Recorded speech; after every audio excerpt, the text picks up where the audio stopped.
Al-Fatihah. Kalau kita ingin memulai bacaan Al-Quran, maka mulai dengan surah ini. Itu yang khusus. Al-Fatihah. Jika kita ingin mendapatkan semua jenis kebaikan dalam hidup dunia akhirat, maka mulai pahami ayat-ayat berikut ini.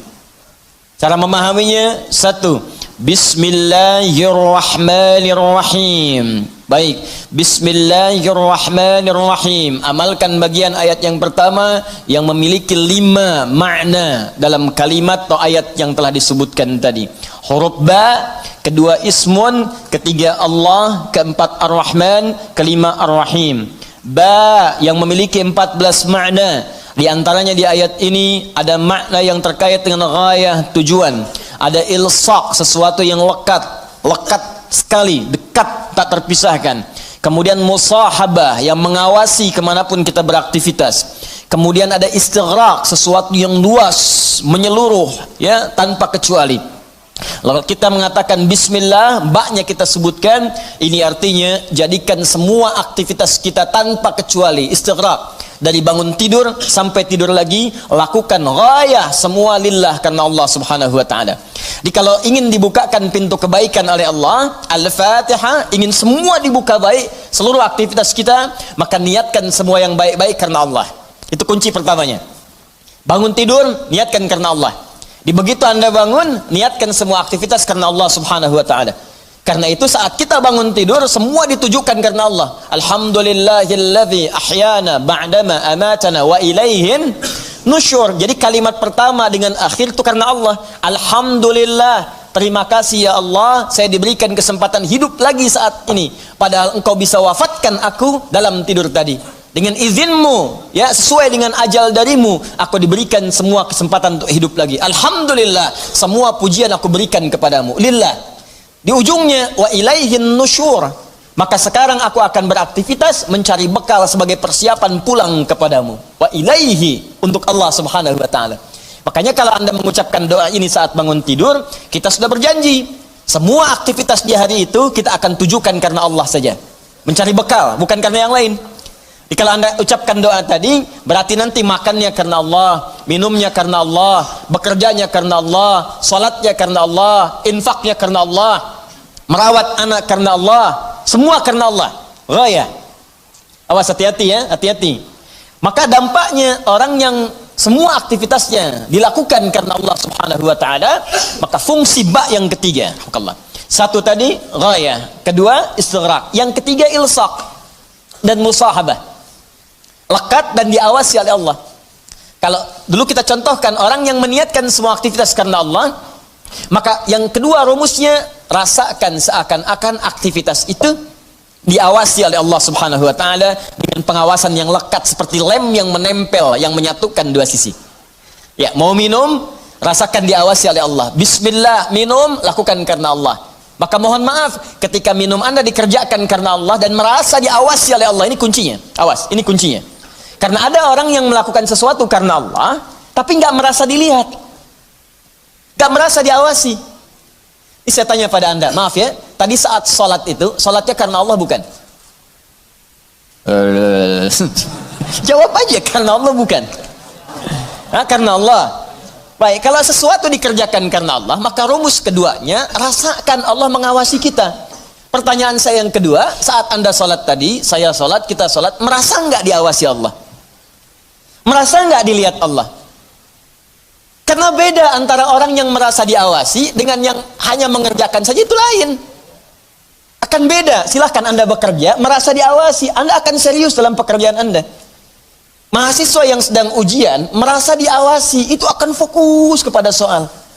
Susah, mau noleh kanan, khawatir, ada CCTV. Mau noleh kiri juga khawatir, karena terawasi, dia akan fokus. Makanya orang sholat itu kalau benar-benar sholatnya merasa diawasi, dia fokus, gak akan nengok kanan kiri. Gak ada istilahnya ketika takbir Allahu Akbar, tangannya gak sedekap nih. Tahiyatnya kok gerak-gerak ya. Atau bahkan saat sholat mikirkan yang lain. Allahu Akbar, tender ya Allah, tender. Allahu Akbar, WhatsApp belum dibalas. Allahu Akbar, status belum diupdate. Jadi kalau kita benar-benar merasakan diawasi Allah, bahkan kita pun akan belajar bagaimana cara membacakan bacaan dalam sholat supaya benar. Karena malu gitu. Malu baca Al-Fatihah, bacaan belum bagus. Dan merasa didengar Allah, kan malu. Anda bicara di depan saya, bicaranya nggak jelas. Anda sendiri sudah nggak enak. Ustadz Adi, saya mau bertanya, silahkan. Kan kalau kedengaran nggak jelas pun, saya dengarnya pun nggak paham, Anda nyampaikan pun nggak enak.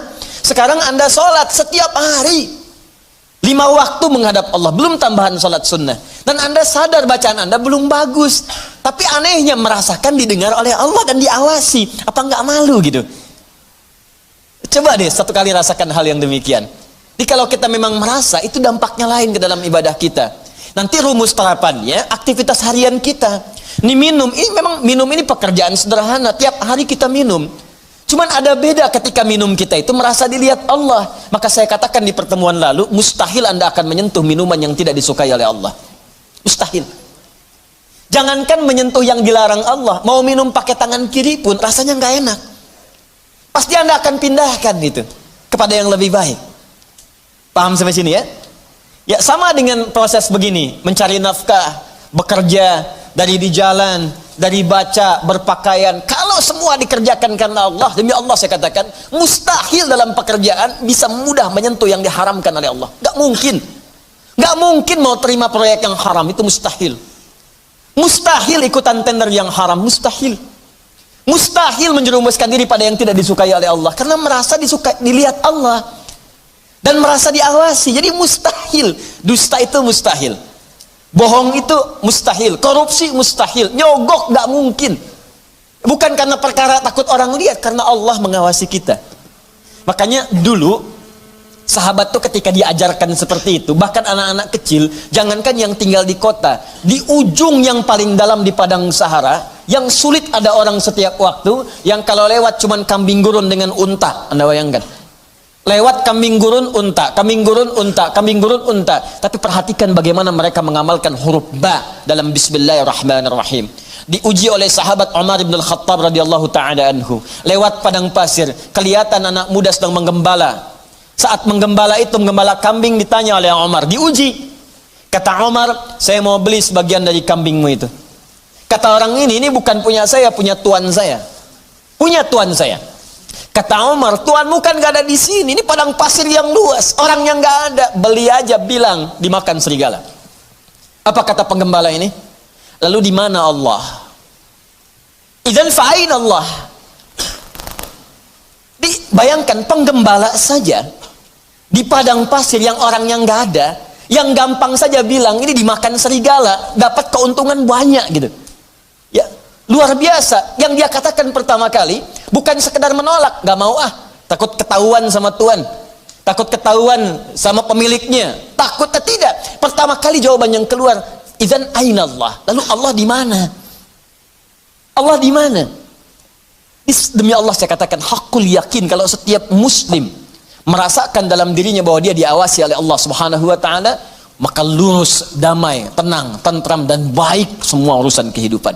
Gak ada penipuan dalam perdagangan, gak ada penipuan dalam hal-hal interaksi kehidupan, tidak ada kecurangan, tidak ada keburukan, semua baik karena merasa dilihat oleh Allah Subhanahu wa taala. Itu baru huruf ba.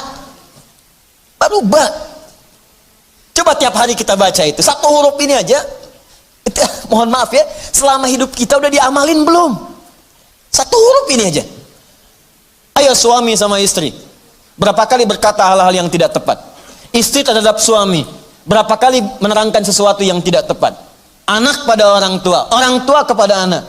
Walaupun hal-hal yang ringan, Bapak mau permen, nanti Papa beliin 1 truk.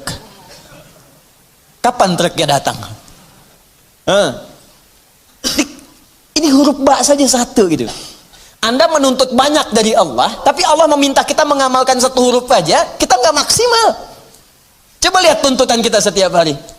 Ya Allah lancarkan usahaku, ya Allah luluskan dalam kuliahku, ya Allah mudahkan pernikahanku, ya Allah berkahi hartaku, ya Allah lancarkan pekerjaanku. Banyak yang diminta, sembuhkan aku. Kata Allah, aku berikan semuanya. Amalin 1 aja huruf ba. Ba. Ketika benar mengerjakannya, ismun, Bimakna sumuun, bimakna raf'un, terangkat, dimuliakan, ditinggikan. Ketika benar mengamalkannya, maka Allah akan berkenan meninggikan derajat kita, memuliakan kita pada semua aktivitas yang kita kerjakan dalam kehidupan kita. Syaratnya satu, kerjakan semua karena Allah Subhanahu wa taala. Allah sifatul uluhiyah wal ubudiyah, al ma'budu bil haqqi awil haqqil ma'bud. Bukan sekedar menunjukkan aktivitas karena Allah saja, tapi lekatkan dua sifat saat mengerjakannya. Saya mau minum ya, saya ucapkan bismillah, bukan sekedar merasakan Allah mengawasi kita saja, tapi rasakan yang mengawasi kita punya sifat uluhiyah, sifat ketuhanan. Ini Tuhan saya, Allah. Gambarannya begini, maaf ya, gambarannya begini. Pimpinan saja, pimpinan di kampus, rektor mengawasi ujian Anda serius. Pimpinan di kantor, mudir, direktur utama mengawasi Anda begitu serius. Pengawas saat Anda bekerja, maaf, di sekolah, di SD, di SMP, di SMA ada pengawas, maka semua guru-guru serius. Semua serius. Sekarang yang mengawasi kita bukan makhluk lagi. Pencipta rektor, pencipta direktur, pencipta kemudian pengawas, pencipta semuanya. Jauh di atas mereka semua. Maka orang-orang yang merasakan langsung Allah, Tuhan yang mengawasi saya, maka setidaknya keseriusan itu lebih bertambah daripada sebelumnya. Itu poinnya. Dirasakan saat Anda mengerjakan sesuatu, langsung Allah yang mengawasi saya nih, bukan yang lain. Di saat bekerja rasakan Allah yang mengawasi saya. Saya nggak peduli ada manajer, nggak ada direktur, terserah. Ada supervisor, tidak ada supervisor, terserah. Yang penting Allah mengawasi saya. Itu poin pertama. Awas, ini perkaranya ringan nih, ya. Kelihatannya sedikit kecil, ringan, tapi dampaknya besar si Allah Subhanahu wa taala. Jika benar kita mengerjakannya dengan menuhankan Allah dan merasakan pengawasan Allah Subhanahu wa taala, maka nanti lihat dua terakhir di bagian penutup ayat tadi. Yang kedua, sifat ubudiyah. Ini yang sering gagal di sini. Haqqul ma'bud wal ma'budu bil haqq. Yang berhak untuk disembah dan yang disembah dengan yang sebenar-benarnya. Saya jelaskan di pertemuan yang lalu. Ya, siapa dia? Allah. Sifat dari nama Allah yang kedua adalah sifat yang menjadikan semua aktivitas kita niatkan sebagai ibadah karena Allah yang dipertuhankan tadi. Jadi kalau mau minum, bukan sekedar minum, niatkan karena Allah sebagai ibadah. Kalau mau makan, niatkan karena Allah sebagai ibadah. Mau berpakaian, niatkan karena Allah sebagai ibadah. Makanya orang-orang yang berpakaiannya niatnya ibadah, gak akan cari pakaian yang ngebuka aurat. Katanya karena Allah, tapi pakaiannya aurat terbuka. Coba akhwat deh yang di bawah, Bu, ya. Coba deh ibu lihat. Bismillahirrahmanirrahim. Pakainya memang Bismillah, tapi rambutnya tersingkap. Jilbabnya nggak dikenakan gitu. Lalu di mana Allah pada saat mengucapkan Bismillah itu? Kok bisa ke masjid pakai mukena ditutup, keluar dari situ pakai rok lagi? Ustadz lihat, tidak. Cuman ya gimana gitu. Ya. Kebayang nggak? Pernah menemukan yang seperti itu? Tuh. Ya kok bisa gitu kan? Di luar pakai rok, begitu masuk masjid kemudian ditutup semuanya. Kenapa Pak? Ibu kenapa ditutup? Mau sholat Pak? Terus kalau sholat ditutup? Iya, kenapa? Kan menghadap Allah. Lalu Allah itu cuma ada di masjid. Allah cuma ada di musola. Idan fa'in Allah. Sholat itu kan melatih kita untuk merasa dekat dengan Allah. Makanya disebut sholat. Coba lihat sini. Fokus. Kelihatan nggak? Enggak. Nih, sholat. As-salam. Ini. Lihat baik-baik ya. Fokus. Dikit saya terangkan agak panjang. Ini asal katanya, kalau kita gali ke dasar-dasar yang paling awalnya, ini nanti dari kata silatun, as-silah. Kata kerjanya dari wasala, yasilu, silatan, wasalatan. Sesuatu yang tersambung erat, sulit dipisahkan. Silah, sesuatu yang tersambung erat, sulit dipisahkan. Pernah dengar kata ini? Silaturrahim. Ya, kami kumpul-kumpul saat ini untuk mengeratkan silaturahim. Silah itu sudah erat. Ya, silaturahim hubungan kasih sayang yang erat. Saking eratnya, jangankan saat kumpul, saat bubar pun masih tersambung hubungan itu. Di mana cirinya? Maaf, kesuksesan silaturahim itu bukan saat kumpul saling sapa, bukan.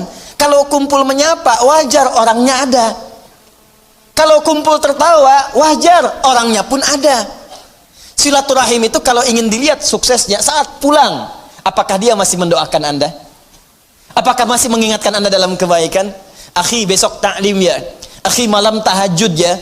Kemudian Anda doakan tanpa sepengetahuan dia. Ya Allah sayangi sahabat saya. Ya Allah kekalkan hubungan kami sampai dengan ke surga. Ya Allah jaga keluarga dia dalam kebaikan. Ya Allah sehatkan semua anggota keluarganya. Ya Allah jadikan kami bersaudara keluarga kami dengan keluarga dia. Itulah silaturahim, silah hubungan yang erat yang tak terputuskan dan tidak tersekat oleh tempat dan keadaan serta waktu. Itu silah. Nah, kalau kita ingin menjadikan latihan supaya kita terhubung dengan Allah, kapanpun, dimanapun, tanpa disekat oleh tempat dan waktu, maka latihannya untuk mendekat kepada Allah disebut dengan sholat namanya. Di sholat ini cara kita terhubung dengan Allah. Supaya saat terhubung itu, bukan cuma di masjid, nggak ada sekat tempat dimanapun tersambung dengan Allah. Dikeluar dari masjid, ingat Allah. Makanya orang yang jalannya keluar dari masjid ingat Allah, maka jalannya pun jalan yang merasa diperhatikan oleh Allah. Nggak akan dia sombong. Dan nggak akan pernah tertukar sendal. Betul. Karena dia ingat Allah. Allahumma inni as'aluka min fadlik. Ya Allah, ya Allah tuh. Saya memohon semua kemuliaan darimu. Begitu keluar pakai sendal, nggak akan tertukar. Bismillahirrahmanirrahim. Bukan punya saya. Mirip. Ya Allah, maaf. Pakai lagi. Jelas ya? Nah, itu namanya. Karena itu orang mengatakan as-salah itu doa. Ad-doa, as-salatu ya doa. Pengertian fikih. Salat itu doa karena semua awal sampai akhirnya dalam salat kita baca doa. Tapi kenapa doa disebut salat? Karena saat berdoa kita tersambung dengan Allah Subhanahu wa taala. Itu poinnya. Makanya setiap orang berdoa itu nyambung dia dengan Allah. Ya Allah, ya Allah, ya Allah, nyambung. Karena itu di fikih disebut as-salat ya doa. Tapi asal maknanya sesuatu yang terhubung dengan Allah, hubungan yang sangat erat, tak terpisahkan waktu dan tempat. Makanya aneh kalau ada orang sholat ke masjid dari mulai rok mini, kemudian pakai mukena ditutup, keluar masjid dibuka lagi. Itu artinya nggak nyambung, nggak nyambung, nggak nyambung. Sama dengan ikhwan ke masjid antum ini menyembah Allah, fokus khusyuk, keluar dari masjid maksiat lagi, nggak nyambung, nggak nyambung. Ada yang salah itu. Jadi aneh kan, menuntut banyak kepada Allah, tapi hak-hak Allah nggak dipenuhi. Dan jangan sekat ibadah itu dalam konteks ritual saja, bukan sekedar sholat, bukan. Sholat itu latihan, bukan sekedar baca Al-Quran. Karena ibadah yang baik itu akan meluaskan aura ibadahnya di luar konteks dalam penuraian yang ritual itu. Di selesai ritual, keluar masih ingat Allah. Coba buka Quran surah keempat, ayat 103. Perhatikan bagaimana Allah menjelaskan keutamaan apa yang dikerjakan setelah salat itu. Tadi yang saya terangkan maknanya. Fa idza qadaytumus salata, maka jika engkau telah selesai mengerjakan salat, fadhkurullah. Maka salat yang benar itu saat dikerjakan akan mengingatkan engkau dengan Allah. Maka ingatlah Allah. Qiyaman, saat berdiri. Jadi kalau orang benar salatnya, selesai salat berdiri, yang diingatnya Allah. Wa qu'udan, duduk.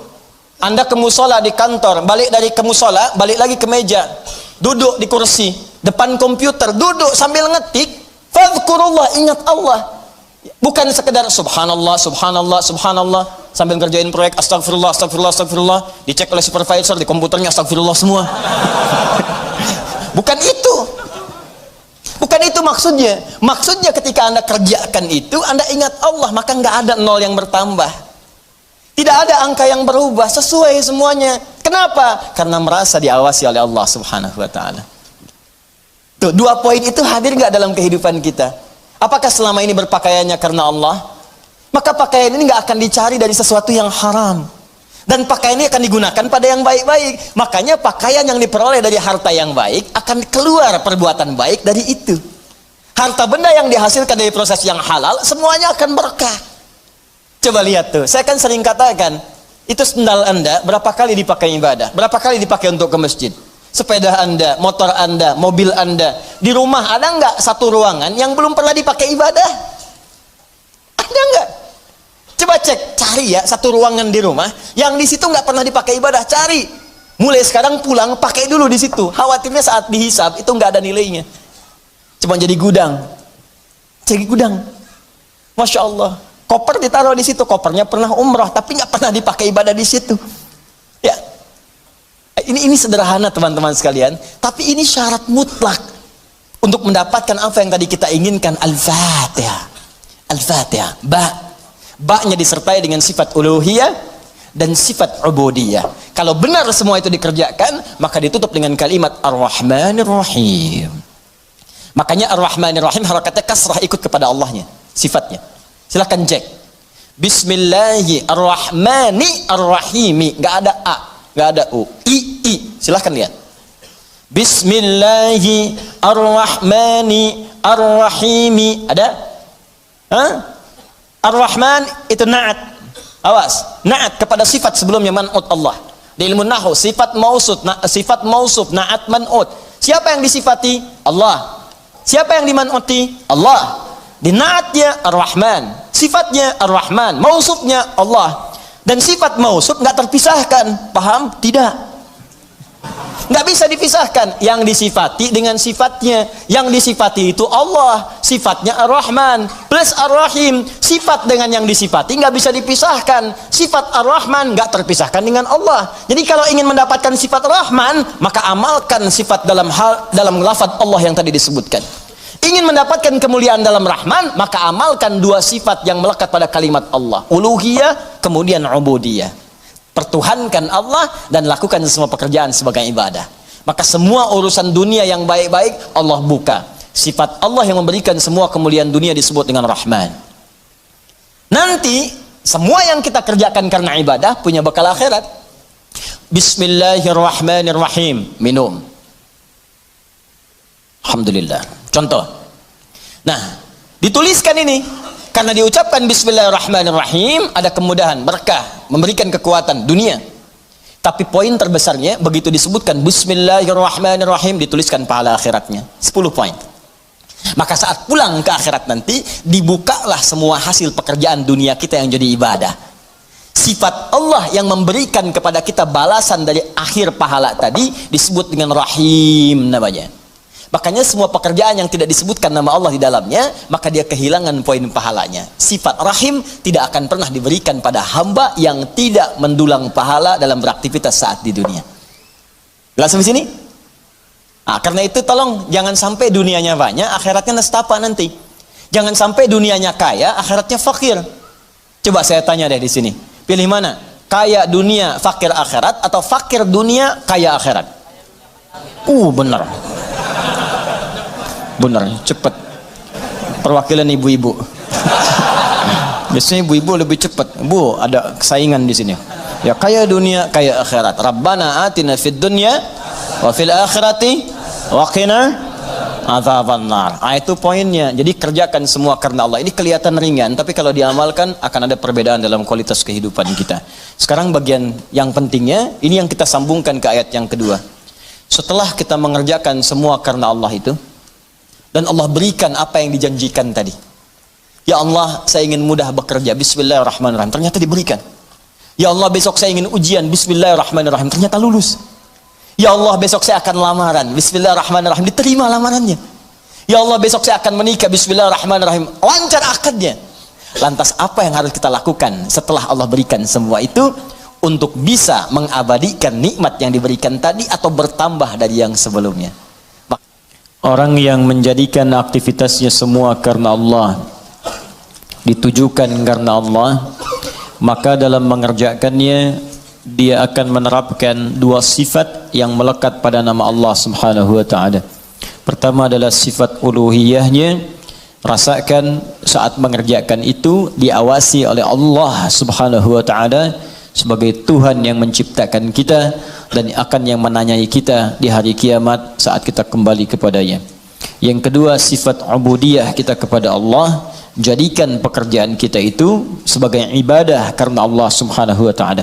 bukan sekedar salatnya, bukan sekedar puasa dan bacaan Al-Qur'annya, tapi semua aktivitas yang kita kerjakan dari bangun tidur sampai kita tidur kembali. Jika semua itu dikerjakan karena Allah, maka Allah akan mengangkat derajat kita, memuliakan kita, dan meliputkan pada diri kita semua jenis-jenis kebaikan. Di dunia diturunkan sifatnya disebut dengan Rahman, di akhirat diberikan balasan pahalanya dengan menurunkan sifat yang mulia khusus bagi orang yang beriman, yaitu sifat Rahim. Jika kita telah menerima itu semua, terkhusus dalam kehidupan dunia kita, tadi saya sampaikan, kita ingin besok ujian lulus, Allah luluskan. Kita ingin pekerjaan lancar, Allah lancarkan. Kita ingin dapat satu proyek berhasil, Allah tetapkan kita berhasil di dalamnya.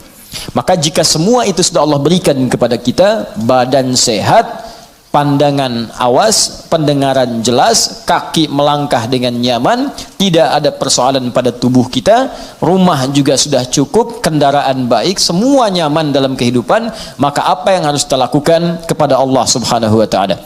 Maka turun ayat yang keduanya, melanjutkan bagian yang tadi untuk mengabadikan nikmat atau bahkan menambahkan nikmat yang telah Allah anugerahkan kepada kita.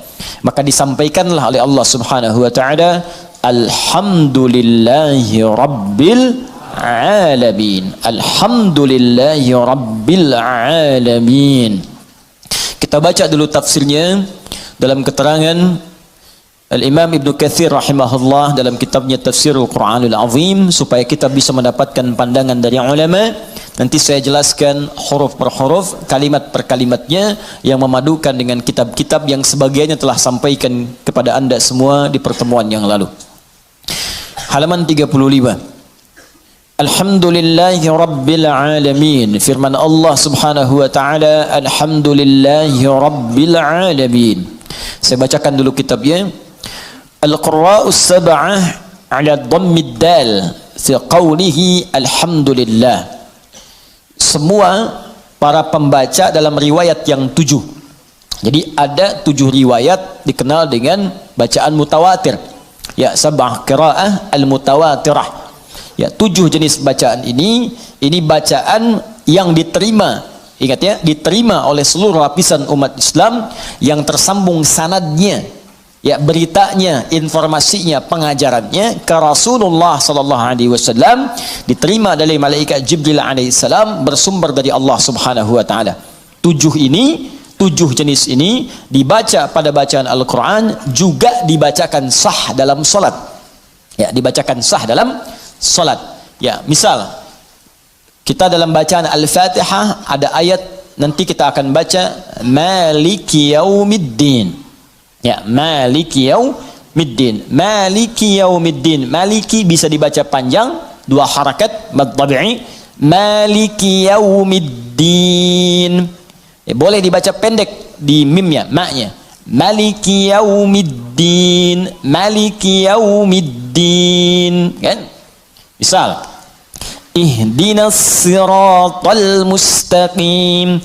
Ihdinas siratal mustaqim. Sirat, as-sirat. Ihdinas sirat. Boleh dibaca pakai sad. Ihdinas sirat. Hafaz dari Asim, baca pakai sad. Ihdinas siratal mustaqim. Qunbul baca pakai sin pada awalnya. Ihdinas sirat. Ihdinas sirat. Ruwais pakai sin, ihdinas sirat. Tapi lughah Quraisy menggunakan sad, ihdinas sirat, sirat. Ya? Boleh dibaca ismam, ya, seperti terdengar huruf zai, ihdinas sirat, ihdinas sirat. Baik menggunakan sin, sad ataupun ismam terdengar seperti zai, itu sumbernya sah, diajarkan dari Nabi sallallahu alaihi wasallam. Ya, kenapa? Karena ada orang biasa pakai sad. Ada orang yang biasanya pakai sin. Ya, kembali ke asal kalimat, karena nggak bisa baca sad, bisanya sin. Di setiap disebutkan sad, sin, sad, sin, sad, sin. Ya, wah, ihdinas sirat, dia pakainya sin, ihdinas sirat. Ya, dipaksa-paksa sampai kiamat kurang 2 hari, ya, susah. Menglidahnya begitu. Ya, ada yang kedengaran A, ada yang E. Seperti sering saya sampaikan, ini yang paling mudah. Ya, nanti ada imalah kubra. Misalnya Hamzah punya 2 murid, Khalad dengan Khalaf. Imalah bacanya pakai e, termasuk Warsh ya, pakai e. Warsh muridnya dari Imam Nafi' rahimahullah, punya dua murid, Qalun dengan Warsh. Qalun sekarang dipraktikkan di wilayah Afrika Utara ya, kayak Libya, Tunisia, ya, Maroko, Aljazair itu pakai Qalun. Sebagian pakai Warsh, berasal dari Mesir imamnya ya. Warsh itu nama dari orang yang arti bacanya jelas ya. Warsh li warashati qiraati, karena jelasnya bacaannya ya. Itu ada bagian tertentu yang menggunakan imalah. Jadi kalau kita baca wadduha, contoh wadduha, ini wadduha ya, wadduha wal laili idza saja ma wadda'aka rabbuka wa ma qala walal akhiratu khairul laka minal ula. Itu yang kita baca, hafaz dari Asim ya. Jadi kalau kita baca dengan menggunakan imalah, wadduha wal laili idza saja ma wadda'aka rabbuka wa ma qala walal akhiratu khairul laka minal ula. A jadi ya, a jadi itu loghah ya, biasa. Ada riwayatnya mutawatirah sampai Nabi sallallahu alaihi wasallam. Apakah maknanya berubah? Tidak. Karena ada penduduk tertentu di wilayah-wilayah Arab itu yang kalau dibacakan a, dia bilangnya, lahjah itu. Karena saja penggunaan kesehariannya menggunakan ya, kaifa halu, kaifa halik, ya ana, ani, anta, inti, madrasah, madrasah ya. Mungkin Betawi dari situ belajarnya ya. Sudus ani, inti ya. Itu dari sana. Sekarang bagian Syria, Palestina sebelah sana, Irak, Mosul sana itu pakai imalah banyak.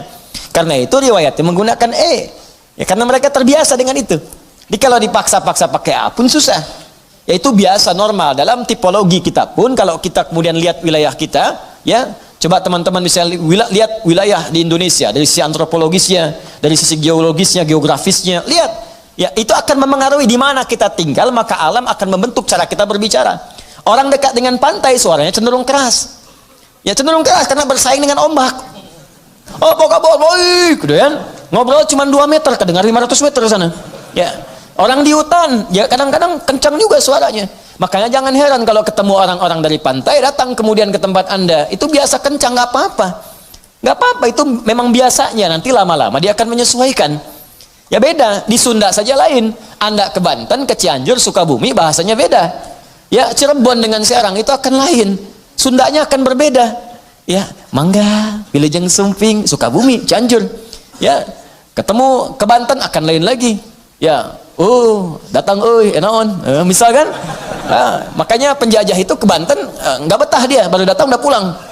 Naon sia ka dieu kadek koing. Udah pulang dia, pergi. Nggak akan bertahan. Ya beda kalau ke daerah-daerah lain akan agak beda gitu kan. Nah, jadi itu biasa. Nah, a dengan juga ditemukan. Misal saudara kita yang di Medan ke nya itu kan fasih, terlihat jelas. Ya jelas sekali. Sepeda, sepeda. Ya. Ayo kita main ke Bandung. Bandung, nanti kamu berhenti di terminal Cicaheum. Cicaheum. Ya, itu biasa. Tapi kan sepeda dengan sepeda barangnya sama. Ya kan? Beli sepeda, oh ini sepeda, bukan sepeda. Barangnya sama, bungkus jadi ya. Sama wadduha dengan wadduha, bacaannya berbeda tapi maknanya sama. Nah, ini boleh dibaca dalam salat juga tapi menyesuaikan dengan bacaan masyhur di penduduknya. Jangan karena ingin menunjukkan saya baru tahu qiraat, saya hafal qiraat sab'ah, dibaca depan orang yang nggak biasa, itu cari masalah. Jadi masalah datang ke Bekasi, pulang dari Mekah saya belajar, saya udah hafal nih Warsh, masya Allah, praktek di Bekasi. Wadduha, ketawa orang belakang. Anda dibilang salah, ini imam bid'ah, ada yang aneh keluar. Ya, paham ya? Taib. Jadi al-qira'us sab'ah ala dhammid dal, bacaan di qira'ah sab'ah semua para pembacanya itu mendhamahkan huruf dal di alhamdu. Ya, alhamdu. Ya, saya hapus dulu ya. Bismillah. Hapus dengan menggunakan bismillah. Allahumma shalli ala Muhammad. Udah 5 tahun kajian di sini nih. Datang, angin, nulis, ngapus, luar biasa. Jamaah datang ngelihat masuk surga, enak banget. Ya Allah, Tulis dulu ya. Ya kita ganti pakai tulus.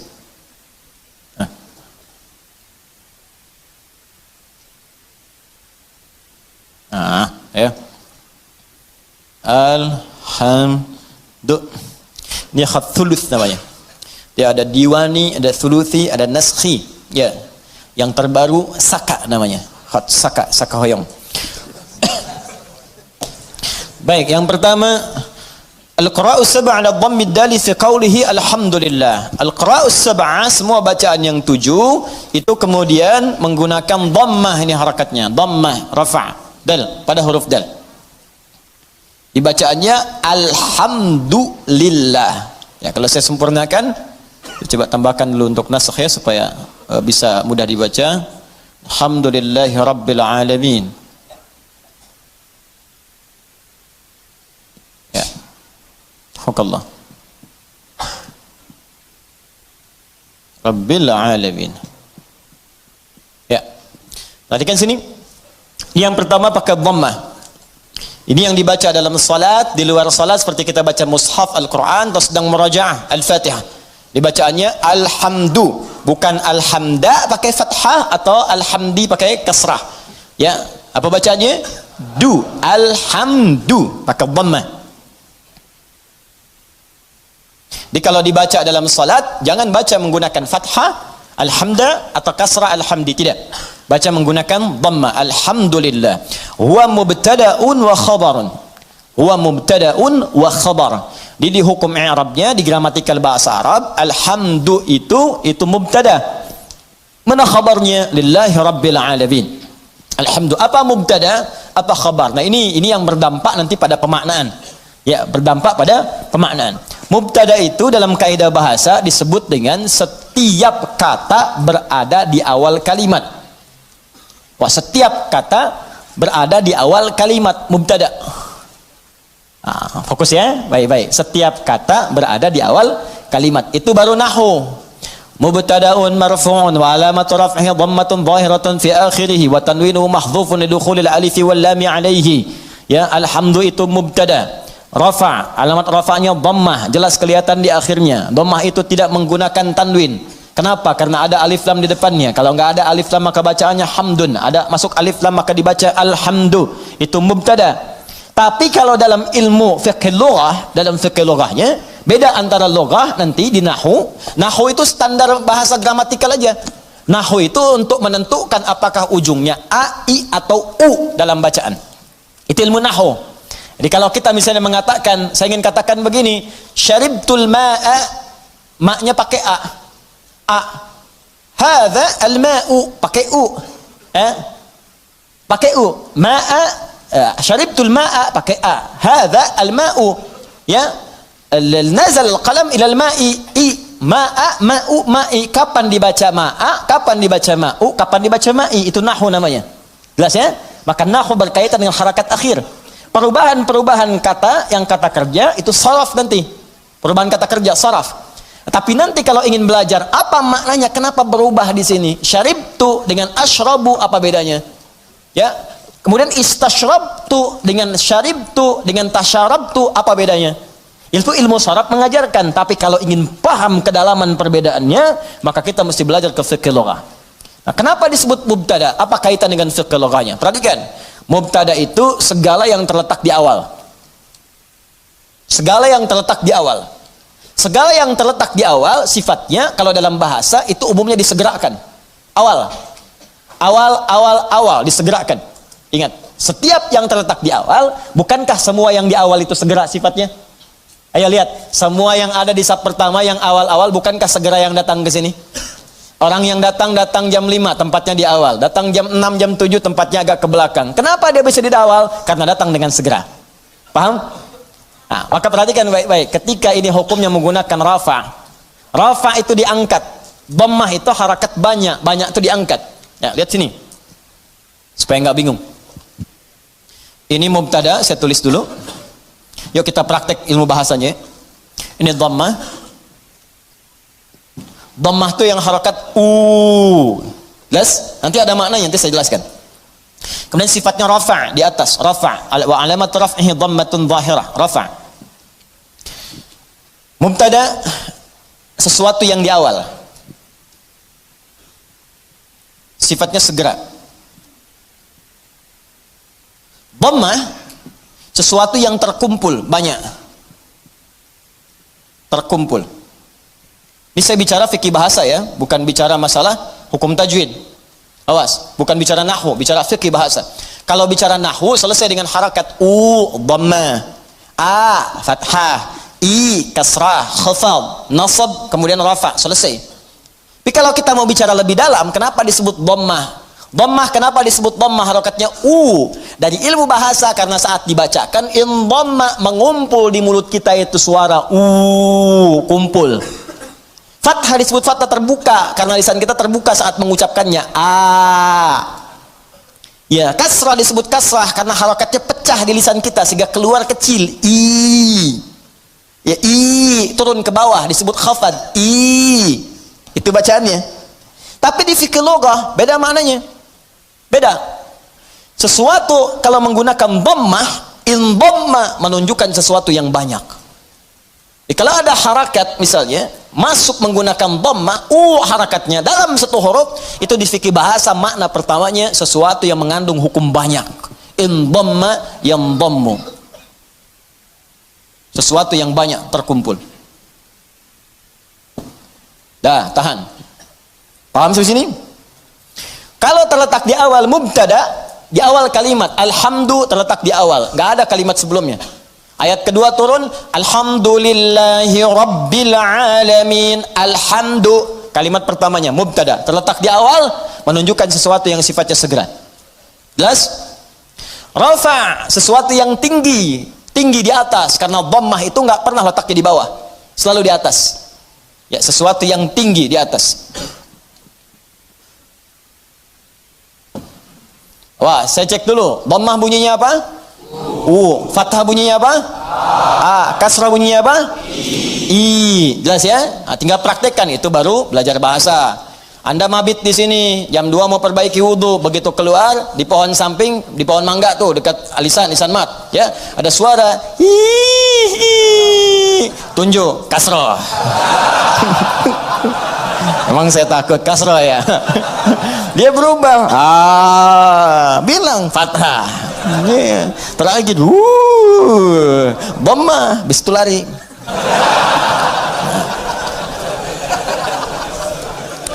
Dah, paham? Nah, sekarang lihat, sekarang kita praktekkan tafsirnya.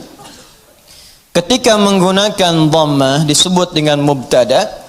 Perhatikan, alhamdu sifatnya mubtada, hukumnya disegerakan. Maka kalau Anda sudah mendapatkan nikmat dari Allah Subhanahu wa taala, Rahman, nikmat sehat, nikmat rizki, harta benda, nikmat keluarga, nikmat kenyamanan hidup, maka bersegeralah untuk memuji Allah Subhanahu wa taala. Syukur kepadanya. Maka Anda ucapkan alhamdu, sifatnya disegerakan untuk kita menjadikan sifat syukur kita kepada Allah setelah menerima nikmat. Ini hukum umum. Bukankah Anda kalau saya berikan sesuatu, Anda seketika mengucapkan ucapan? Apa ucapannya? Terima kasih. Ya, saya berikan sesuatu, Anda ucapkan pada siapa? Terima kasih. Ya kan? Anda terima, Anda ucapkan, saya kasih, Anda terima. Begitu saya berikan, terima kasih. Ya kan? Terima kasih Ustaz. Sekarang Allah berikan pada kita, Allah berikan pada saya, Allah berikan pada Anda, Allah berikan pada kita nikmat, kebutuhan, rizki, segalanya. Setelah kita menerima itu, apa yang harus kita lakukan? Maka Allah ajarkan kepada kita alhamdulillah. Cepat, segera, jangan tunda, jangan diakhirkan. Begitu terima, syukur pada Allah, alhamdulillah, alhamdulillah. Jelas di sini? Makanya kalimat alhamdulillah ini itu dalam bacaan tafsir bisa dibaca dengan bisa dibaca dengan untuk menegaskan. Dari mana taunya Ustaz? Teruskan bacaannya. Wa ruwiya an Sufyan ibn Uyainah wa Ru'bah ibn al-Hajjaj annahuma qala alhamdulillahi bin nasbi wa huwa ala idmari fi'lin. Sufyan ibn Uyainah, kemudian juga Ru'bah bin al-Hajjaj, keduanya ahli tentunya dalam bidang qiraat, ya, keduanya menyampaikan riwayat bacaan dengan fathah. Tapi riwayat ini untuk tafsir. Ingat, bukan untuk bacaan dalam salat. Boleh dibaca dengan fathah, tapi bukan dalam salat. Ingat, dalam tafsir untuk menegaskan perintah segera bersyukur kepada Allah ketika menerima nikmat. Kenapa dibaca alhamda? Untuk menunjukkan kalimat perintah sebelumnya yang ditiadakan untuk memudahkan bacaan kita. Asal kalimatnya kalau kita turunkan, qulu, perintah dari Allahnya. Qulu. Katakan oleh kalian semua, alhamdulillah, alhamda. Cuman kalimat ini yang nggak muncul. Ya, Allah tidak menurunkan kalimat ini karena sudah dipahami oleh orang Arab. Orang Arab paham. Dari mana pahamnya? Karena menggunakan dhammah. Dhammah ini sifat segera. Jadi sifat segera itu nggak dikasih tahu pun sudah paham, harus segera bersyukur. Cuman kita ini yang bukan orang Arab kadang nggak ngerti kenapa mesti dhammah. Maka dijelaskan oleh dua ulama tadi, kenapa pakai dhammah? Karena asal perintah itu untuk bersyukur sifatnya perintah. Kalau mau dimunculkan dalam tafsir ada kalimat sebelumnya qulu. Kalau dapat anugerah dari Allah cepat minimal katakan, cepat syukuri. Kalau orang Arab gak perlu itu lagi. Makanya ketika Quran diturunkan dengan bahasa Arab tidak menggunakan kata qulu lagi, saking pahamnya orang Arab dengan itu. Cukup dengan kalimat alhamdulillahi rabbil alamin. Paham? Maka kalimat yang pertama ini perintah dari Allah Subhanahu wa taala. Kalau sudah mendapatkan nikmat yang tadi, nikmat diberi, nikmat sehat, nikmat rezeki, nikmat macam-macam, maka adab yang pertama dari kita terhadap Allah Subhanahu wa taala, berterima kasihlah kepada Allah Subhanahu wa taala dengan semua nikmat yang telah diberikan itu. Kalimat pertama yang kita ucapkan, segera bersyukur kepada Allah dengan kalimat alhamdulillahi rabbil alamin. Maka kalau ada sesuatu kita dapatkan, adab yang pertama, saya tulis ya, adabnya nanti ada 3. 1, ucapkan kalimat tahmid. Awas, nanti ada kaitan nih dengan penambahan nikmat. Anak lulus ujian, alhamdulillahi rabbil alamin. Ya, proyek dapat, alhamdulillahi rabbil alamin. Ya, dapat tempat pertama, alhamdulillahi rabbil alamin. Dagangan habis di luar, dagangan habis, alhamdulillahi rabbil alamin. Ya, ta'lim lancar, alhamdulillahi rabbil alamin. Dapat traktiran teman, alhamdulillahi rabbil alamin. Dapat tumpangan pulang, alhamdulillahi rabbil alamin. Alhamdulillah. Adab yang pertama. Jadi sudah adab, antum aja manusia ngasih langsung terima kasih. Masa Allah ngasih tiap hari kita ucapkan gak ucapkan alhamdulillah. Itu adab pertama. Awas, hati-hati, nanti kalimat ini ringan diucapkan tapi dampaknya besar. Kita akan lihat nanti korelasi dengan ayat yang selanjutnya. Pelan-pelan sebentar di sini. Paham sampai sini? Baik, jadi pertama saya ulangi lagi, saat kita kemudian mendapatkan semua anugerah dari Allah berupa nilai-nilai kebaikan, maka adab yang pertama bersyukurlah kepada Allah dengan mengucapkan apa? Alhamdulillahi rabbil alamin. Baik, adab yang kedua, fokus. Perhatikan baik-baik. Bukankah di kalimat alhamdu ini ada alif lam? Ingat ya, ada apa? Alif lam. Saya sering katakan kepada kita semuanya, pada diri saya, pada Anda, pada kita semua, alif lam pada umumnya terbagi 2 bagian, 2 fungsi. Masih ingat? 1 ma'rifah, lam ta'rif, menunjukkan sesuatu yang khusus. Yang kedua istighraq, ya, alif lam al-istighraq, menunjukkan sesuatu yang sifatnya luas menyeluruh. Semua, segala, tanpa kecuali. Ta'rif, qalamun, spidol, pena, pulpen, qalamun, al-qalam, yang ini bukan yang lain. Sabburatun, papan tulis. As-sabburah, papan tulis yang ini khusus bukan yang lain. Sayyaratun, mobil, banyak di luar kendaraan. As-sayyarah, pakai alif lam, yang itu bukan yang lain. Salatun, umum, salat, gimana aja, mau cepat, mau lambat, bebas. As-salat, salatnya khusus, ada aturannya, ada ketentuannya, nggak bisa sembarangan. Nah, itu baru tahu alif lam ma'rifah saja. Kalau kita bisa baca Al-Quran dengan benar, kita paham. Kenapa kalimat salat dalam Al-Quran yang bermakna ibadah, dari takbir sampai salam, semua kalimatnya pakai alif lam. Kalau nggak pakai domir di akhirnya atau idhofah, pakai alif lam. Coba kalimat salat pertama Al-Baqarah ayat 3. Alladzina yu'minuna bil ghaibi wa yuqimunas shalah. 43. Wa aqimus salata wa atuz zakah wa aqimus shalah. 45 wasta'inu bis sabri was salah. 153 ya ayyuhalladzina amanu ista'inu bis sabri was salah. 238 hafizu 'alas salawati was salatil wusta. Tadi dibacakan dalam salat Isya, Quran surat 17 ayat 78. Aqimis salata liduluki syamsi ila ghasaqil laili wa qur'anal fajr. Quran surah 29 ayat ke-45. Utlu ma uhiya ilaika minal kitab wa aqimis salat. Selalu pakai alif lam yang bermakna salat, ibadah. Kenapa menggunakan alif lam? Ingin memberi pesan kepada kita, kalau salat jangan sembarangan. Jangan semaunya. Asal salat. Amin. Masya Allah, zuhur 2 menit. Bayangin. Paling nampak saat tarawih lah. Yang 11 rakaat 1 jam. Yang 23 ada yang 7 menit. Kok cepet amat sih? Amat aja nggak cepet-cepet. Lancar tiap tahun diulang-ulang, masa belum lancar juga? Lancar sih iya, tapi kan Nabi juga nggak begitu, John. Ada aturannya, ada tumakninahnya, kan? Ada ketenangannya. Kamu nggak tumaninah? Enggak, tumaninah sedang sholat sendiri tuh, paling belakang perempuan. Bukan itu.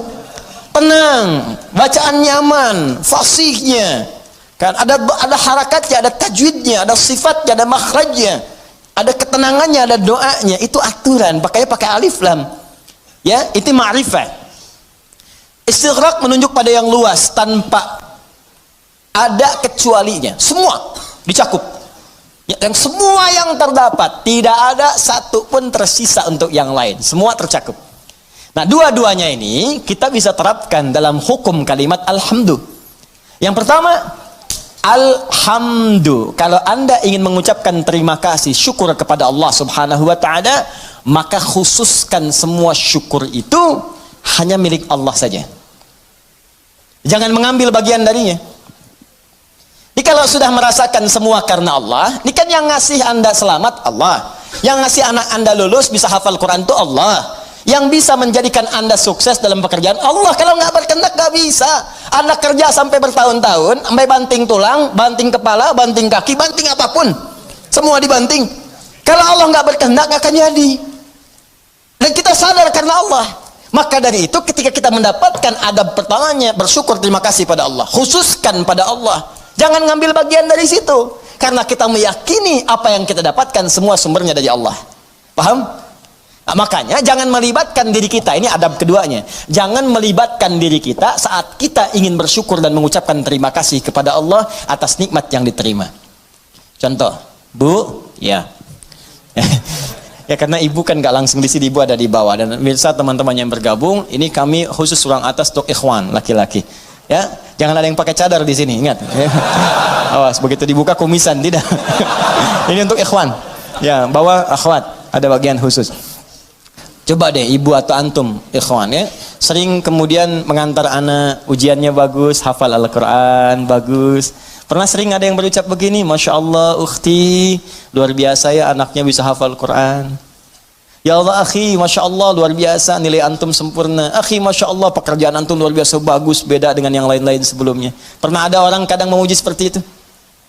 Nah saat muncul kalimat itu sadari, ini titipan dari Allah. Barangkali ada yang belum kita syukuri. Kita belum sempat terima kasih nih sama Allah nih.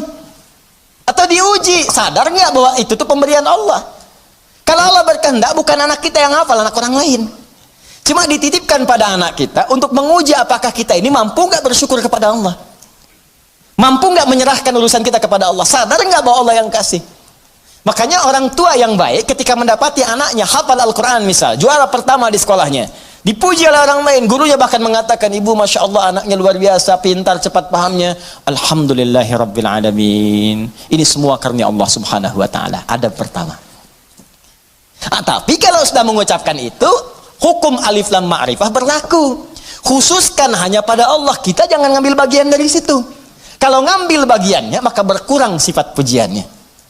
Ibu Masya Allah anaknya luar biasa bu, cepat pahamnya, hafalan Qurannya sempurna. Yang lain 2 tahun, dia 2 bulan dah hafal. Masya Allah, Alhamdulillahirabbil alamin. Semua karena Allah Subhanahu wa ta'ala. Ya memang saya juga tiap hari sih ngasih. Saya dampingi, terus malam didoain, cek tahajud, sujud. Kalau cek mau bisa begitu, habis tuh. Jelas ya? Jadi jangan ambil bagian dari situ. Jadi kalau sudah al pakai alif lam, nggak ada walaupun, meskipun, walau demikian, itu hilang. Ya, ada ikhwan misalnya qadarullah sakit di rumah sakit. Hari pertama udah lebih baik, ditanya sering lupa nih kalimat begini. Gimana, akhi? Alhamdulillah lebih baik. Ya walaupun udah nggak usah. Ya walaupun sedikit lagi, udah nggak usah pakai walaupun, meskipun, walaupun, walau demikian, itu udah hilang. Karena udah ada alif lam. Jelas ya? Udah ada alif lam. Ini tuh kayak sederhana beneran deh. Bener, saya serius. Ya, ba satu huruf, cuman maknanya dalam. Alif lam. Ya, alif lam cuman al dibacanya. Tiap hari al itu banyak, tapi yang ini tuh beda dengan yang lain. Anda boleh gunakan al pada yang lain, tapi al melekat pada alhamdulillah beda. Lain dengan al pukat, lain dengan al kalin, lain dengan al yang lainnya, beda. Jadi al di sini khusus ketika disebutkan al di sini, lekatkan semuanya karena Allah. Gak usah campuri pakai yang lain-lain. Makanya setan itu sering menggerakkan di hati kita pada sisi nafsu, supaya itu dikurangi. Jadi nilai pahalanya berkurang. Bukan cuma nilai pahala, nanti saya sebutkan kalimat yang lainnya. Begitu nanti yang ini sempurna, turun nanti pernyataan dari Allah Subhanahu wa taala. Begitu benar, akan datang lagi yang lebih besar dibanding yang sebelumnya. Datang, meningkat lagi, meningkat lagi, meningkat lagi. Ini yang paling dahsyat. Tapi hukum yang kedua ini mesti berlaku. Jadi begitu ada pujian, ada apapun, ucapkan apa? Alhamdulillahi rabbil alamin. Tutup bagian diri kita yang ingin maju ke depan. Sudah. Tapi kenapa tapi, Pak? Tapi semua ini dari Allah. Tidak ada peran saya sedikit pun di sini. Jelas sampai sini? Baik. Dan al berlaku yang kedua yaitu istighraq pada semua jenis kenikmatan yang kita raih. Ya, awas hati-hati, jangan cuma di satu sisi saja. Awas hati-hati, hati-hati. Lupa kita itu. Dapat yang terasa materi, alhamdulillah. Iya. Alhamdulillah. Dapat proyek, dapat promosi, alhamdulillah. Keturunan, alhamdulillah. Alhamdulillah. Tapi lupa. Bukankah mata ini kadang dirawat oleh Allah untuk tidak sakit? Berapa kali bersyukur dengan nikmat mata ini? Berapa kali bersyukur dengan nikmat telinga yang jelas terdengar? Berapa kali bersyukur dengan nikmat kaki yang bisa melangkah? Anda berharap-harap hebat dapat proyek segala rupa, diuji oleh Allah, sakit kaki aja, nggak bisa berangkat kerja, hilang tuh. Jutaan, ratusan ribu, sekian, sakit, hilang. Cuman kaki aja satu, kena duri aja, ya tak, dah. Telinga nggak berfungsi sedikit, pusing, capek. Mata, kena gangguan, proyek nggak bisa kelihatan, susah. Berapa kali kita bersyukur dengan semua nikmat ini? Kadang kita bersyukur dengan segala hal yang kita dambakan dan belum kita pegang, tapi kita lupa dengan semua nikmat yang telah Allah anugerahkan pada kita dan melekat pada jasad kita. Maka dari itu dipaksa kita untuk mengucapkan kalimat ini setiap selesai salat. Supaya ingat banyak nikmat yang telah Allah berikan pada kita, walaupun kita berharap-harap yang lain yang belum tentu kita butuhkan. Kalau bahasa yang lainnya mungkin, ini nikmat banyak yang kamu butuhkan, saya berikan, itu aja belum disyukuri, kamu minta yang lain. Itu aja belum mampu nyukurin, kenapa minta yang lain? Yang belum tentu kita butuh, belum tentu kita perlukan. Makanya setelah kita subhanallah, subhanallah, subhanallah, subhanallah, ba'da salat apa yang diucapkan? Alhamdulillah, alhamdulillah, alhamdulillah, alhamdulillah, alhamdulillah, supaya sadar telah banyak nikmat yang kita peroleh, yang kadang kita menuntut banyak hal yang belum tentu kita butuhkan, tapi kita telah mendapatkan limpahan rahmat yang telah kita perlukan selama hidup kita. Jelas? Nah, bagian terakhir, adab yang ketiga. Ya, adab pertama, ucapkan tahmid. Ya, satu. Adab yang kedua, jangan mengambil bagian, ya. Atau kita bisa tegaskan dengan kalimat, tujukan khusus kepada Allah, khusus kepada Allah. Jadi jangan mengambil bagian dari tahmid kita itu. Saya naikkan ke atas sebagai adab kepada Allah. Dalam semua nikmat yang Allah berikan kepada kita, baik terasa ataupun yang belum terasakan. Ya, yang terasa sifatnya ini yang kita dapati dalam kehidupan kita. Yang belum terasakan, yang kadang-kadang kita ikhtiar baru kita peroleh. Jangan bedakan semuanya. Semua setiap kita dapati, alhamdulillah. Makanya kalau berzikir pasca sholat, jangan cuma di lisan. Saat alhamdulillah itu, kaitkan dengan nikmat yang telah kita dapatkan. Ini begitu mengucapkan alhamdulillah, alhamdulillah, alhamdulillah. Bayangkan mata sehat, telinga sehat, kaki sehat, hati sehat, pikiran sehat, bening semuanya. Ya, anak sehat, semua sehat, istri sehat, suami sehat. Alhamdulillah, alhamdulillah. Makanya bersyukurnya nikmat. Alhamdulillah. Tapi nggak ada yang nyampe ke hati gitu, nggak ada yang nyampe.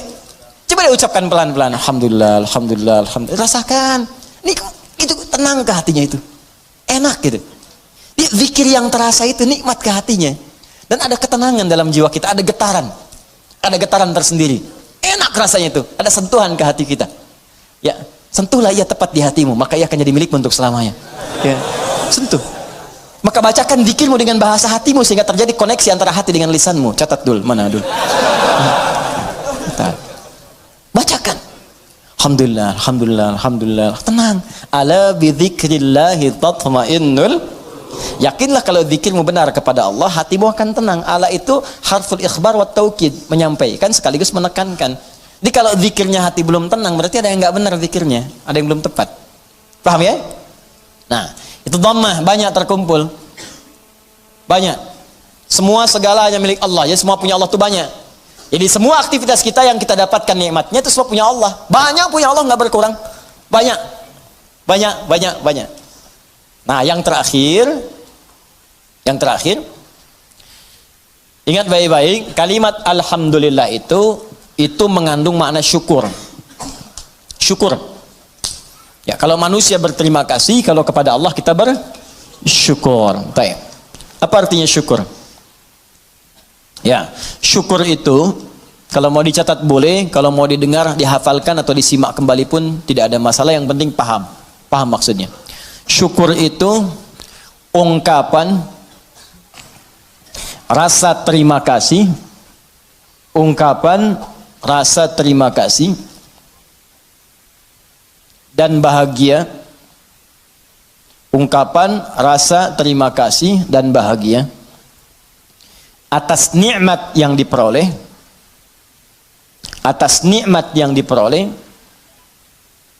dengan cara menggunakan nikmat itu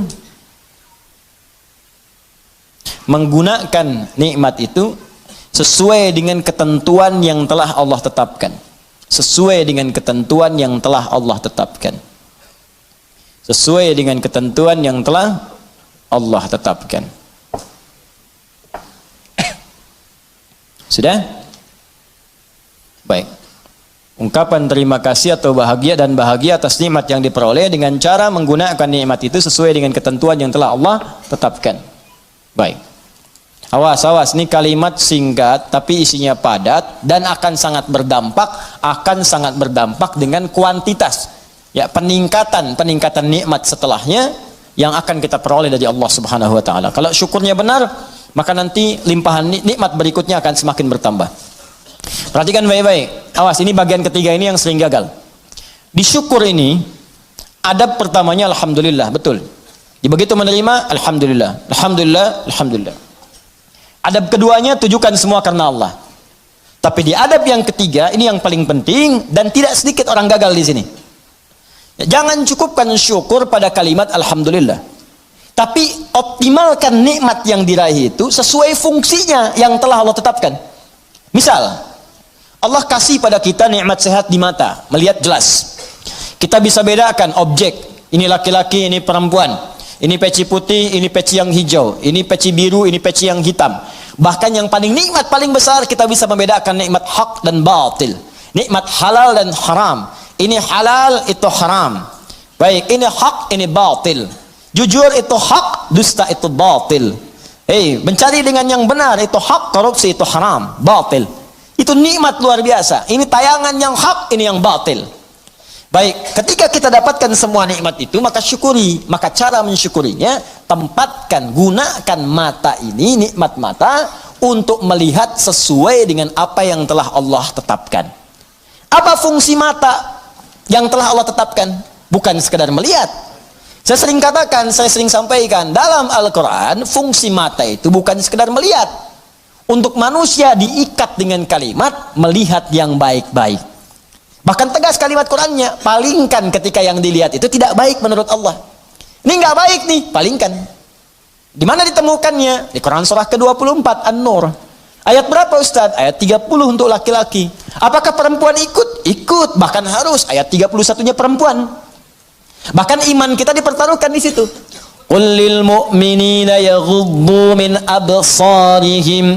Katakan pada pria-pria yang masih merasa punya iman, kalau nggak punya iman ya nggak masalah, karena imannya nggak ada, maka nggak ada rem dalam dirinya. Karena iman nggak ada, maka nggak ada petunjuk pada hatinya. Di hati itu ada iman. Kata Allah, kalau hatinya ada iman, maka iman itu akan merambat ke seluruh anggota tubuhnya. Saat dia naik ke mata, yaghuddu min absarihim, maka imannya akan menunjukkan apa yang harus dilihat oleh matanya. Ketika yang dilihat itu tidak benar menurut imannya, maka dia akan palingkan dari pandangan itu. Nah, jadi kalau ingin mensyukuri nikmat mata, pakai mata ini untuk melihat yang benar-benar, yang baik-baik menurut Allah. Itu tandanya kita bersyukur dengan nikmat. Dan tanda yang kedua, iman kita masih ada, masih kuat. Jadi kalau kita mengatakan alhamdulillah, alhamdulillah, alhamdulillah nikmat mata, tapi mata dipakai pada yang tidak benar, itu bukan syukur namanya. Apalagi pas diucapkan, pas dilihat yang nggak benar. Gambar apa ini? Ini nih nggak benar nih gambar nih. Alhamdulillah. Nah, alhamdulillah pandangan pertama, selanjutnya kan nggak boleh. Kalimatul haq yuradu bihal batil. Ya, kalimatnya benar cuma ditempatkan di tempat yang salah. Paham? Jadi coba cek deh. Katanya alhamdulillah, tapi mata masih dipakai pada yang tidak baik. Berapa kali Anda melihat gambar yang tidak tepat saat membuka status, saat mengupdate status, saat melihat browsing, searching berita di internet, saat membuka handphone, berapa kali iklan tampil, kemudian mata kita bisa mengelak dengan cepat, pindahkan pandangan. Itu baru satu, belum telinga. Nikmat telinga, gunakan telinga sesuai dengan fungsi yang telah Allah tetapkan. Kata Allah, jangan dengar yang tidak baik. Ya ayyuhalladzina amanu, hai orang-orang masih merasa punya iman, la yaghtab ba'dukum ba'dha, jangan dengarkan gibah.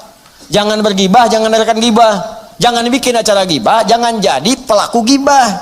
Sekarang dikemas jadi acara TV. Itu yang repot, gibah. Ya, bikin di situ tulisan. Memang kadang-kadang gini, kalau maksiat itu jangan dikemas-kemas. Semakin dikemas kelihatannya semakin bagus. Dijualnya jadi menarik. Bikin aja title yang langsung tunjukkan pada tingkat maksiatnya. Ya. Jadi kalau ada tayangan-tayangan gosip, langsung antum sebarkan berita, tayangan gibah. Gitu aja. Sebarin untuk yang lain, share. Tayangan gibah, terus turunkan ayat Quran di bawahnya. Khusus bagi orang Islam saja supaya nggak jadi tersangka nanti. Gampang. Udah. Paham ya?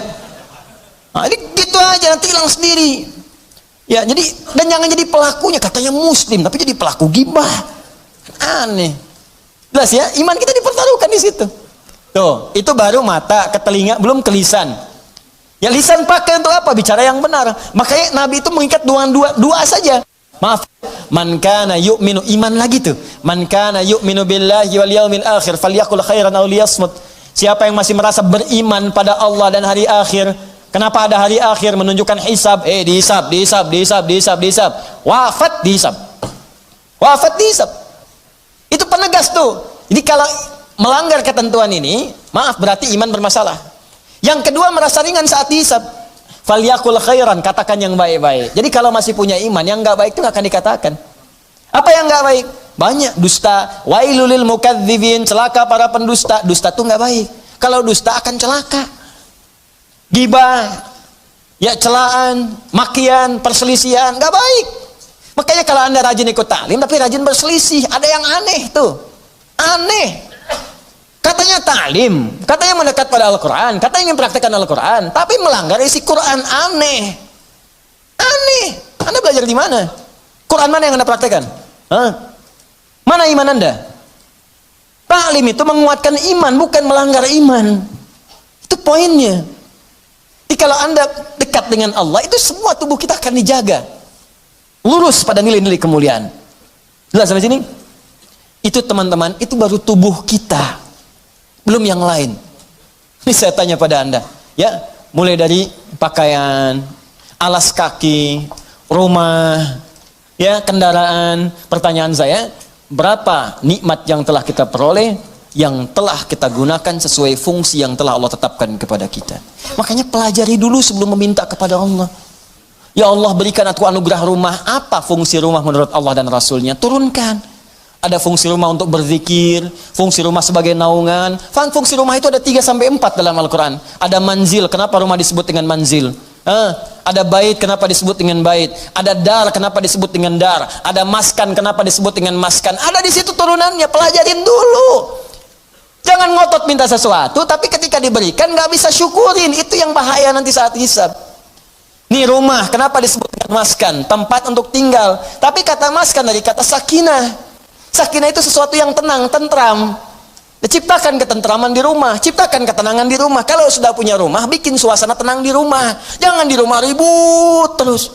Di rumah berselisih terus. Kalau Anda di rumah tiap hari ribut, artinya kurang syukur Anda kepada Allah. Orang yang nggak punya rumah, belum dapat amanah rumah, masih ngontrak, ada yang numpang tinggal, dia hidupnya tenang. Masa Anda yang dikasih nggak tenang? Padahal tempatnya disebut maskan, tempat untuk tenang. Ustadz, kenapa saya nggak tenang? Karena Anda nggak belajar turunan dari maskan. Maskan itu sifatnya sakinah. Sakinah itu dibawa ke rumah tangga. Ayatnya Quran 30, surah 30 ayat 21. Pelajari ayatnya. Di situ ada sakinah. Sakinah dapat, mawadah turun. Mawadah turun, rahmat dapat. Di situ disingkat sakinah, mawadah, rahmah. Disingkat jadi samara. Dibawa ke dapur jadi sambara. Itu. Ini kan pernikahan seperti sayembara, tebak-tebakan. Anda mendapatkan samara, tapi Anda tidak menggali hikmahnya, bagaimana bisa meraihnya? Anda mendapatkan pengen sakinah, tempatnya maskan yang punya Allah, tapi Anda sendiri jauh dari Allah, bagaimana bisa mendapatinya? Makanya fungsi rumah yang kedua disebut bait. Bait itu dari bata yabitu, baitan, tempat menetap. Tapi bukan sekedar menetap. Karena dalam Al-Quran ketika disebutkan bait, sesuatu yang mendekatkan diri dengan Allah. Makanya Ka'bah disebut bait. Quran surah ketiga ayat 96. Inna awwala baitin wudi'a lin-nasi alladzi bi Bakkah mubarakah. Sungguh rumah pertama yang ditetapkan untuk manusia itu apa? Ka'bah yang terletak di Mekah yang diberkahi. Kenapa Ka'bah disebut dengan bait? Untuk menunjukkan setiap fungsi bait itu menghadap ke arah Ka'bah. Kenapa disebut menghadap ke Ka'bah? Untuk menunjukkan ketaatan kita kepada Allah. Ibadah. Diturunkan di hadis Nabi. Pakai zikir. Rumah yang tidak digunakan untuk berzikir seperti kuburan, sepi. Bukan sekedar zikirnya, karena dengan zikir itu kita menjadi lebih dekat dengan Allah. Ketika dekat dengan Allah, rahmat turun. Begitu Joni cara memahaminya. Oh, ini rumah dibangun-bangun, di luas-luas, tapi jauh dari Allah. Ya gimana bisa nyaman tinggal di rumah? Luasin, silahkan aja luasin. Kandang ayam juga luas. Main ke Subang tuh banyak kandang ayam. Kandang ayam juga luas. Apa bedanya rumah Anda dengan kandang ayam? Apa beda rumah Anda dengan Ragunan? Ragunan juga luas tuh, kandang singa luas begitu.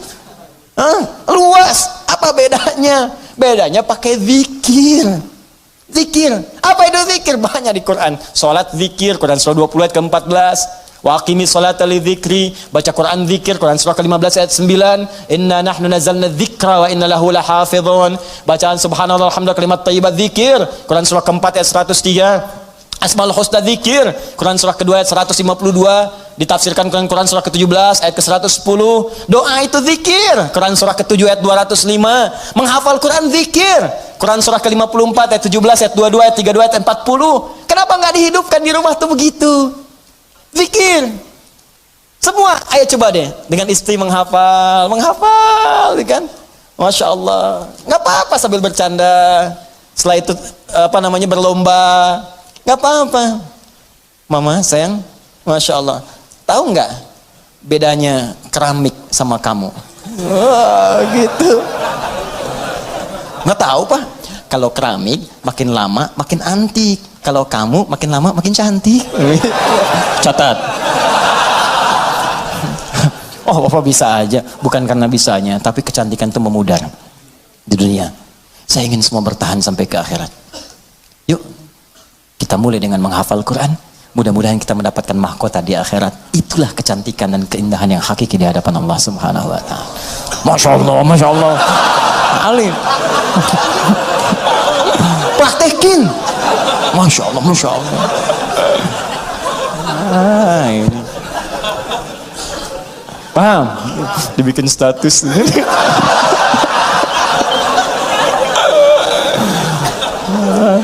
Aduh, dunia ada-ada aja. Gitu caranya. Ini kalau dipakai banyak anak tuh. Coba lah anak-anak. Kalau lihat anak tuh lagi kosong dia baca Quran, lagi main tiba-tiba baca Al-Mulk, baca Al-Qalam, baca macam-macam. Itu indah pokoknya deh. Antum lagi pulang lagi capek tiba-tiba anak dalam mainnya dia baca tuh. Amma yatasalun, lagi main aja, main sepeda, main apa gitu. Hidup tuh suasana rumah. Pakai trigger dulu, ya, kayak speaker aktif atau apa gitu kan.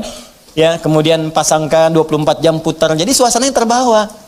Antum belum baca nggak apa-apa, mulai pasang dulu aja speaker aktifnya. 24 jam isi, nggak apa-apa muter. Dan biasakan ya anak-anak begitu. Ya, saya berusaha mencoba. Ya, setelah itu kita berbagi dan itu dampaknya besar. Ya, saya praktekkan dulu sendiri, saya coba dulu pada anak-anak tuh, dekatkan dengan Quran.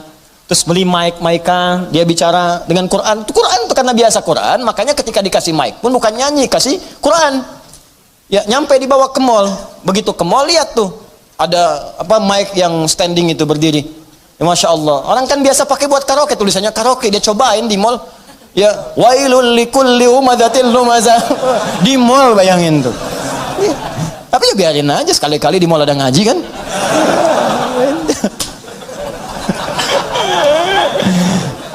Tapi ya begitu gitu. Itulah nikmat, itulah syukur. Syukur itu butuh realisasi, bukan cuma ucapan. Alhamdulillah rumah kita besar, syukur aja, silakan undang bagi dengan tetangga, alhamdulillah. Tapi buktikan, jangan setelah undang tetangga segala rupa, lupa lagi dengan Allah. Tuh kalau digali banyak, ada maskan, ada bait, ada dar, ada manzil. Manzil nazala, turun, manzil tempat menurunkan. Apa yang diturunkan situ?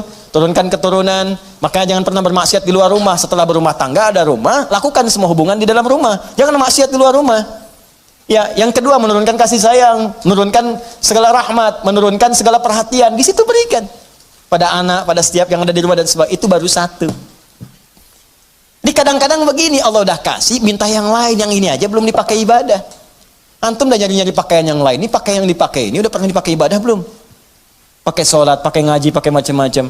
Ini kadang-kadang begini, saya sering dapat pertanyaan, Ustaz, saya ini cari pekerjaan, nggak pernah keterima. Saya bilang, sini mas, baju ada? Ada. Makan tiap hari ada? Alhamdulillah. Kendaraan ada? Sepeda Ustaz punya? Alhamdulillah. Baik. Rumah ada? Ada Ustaz.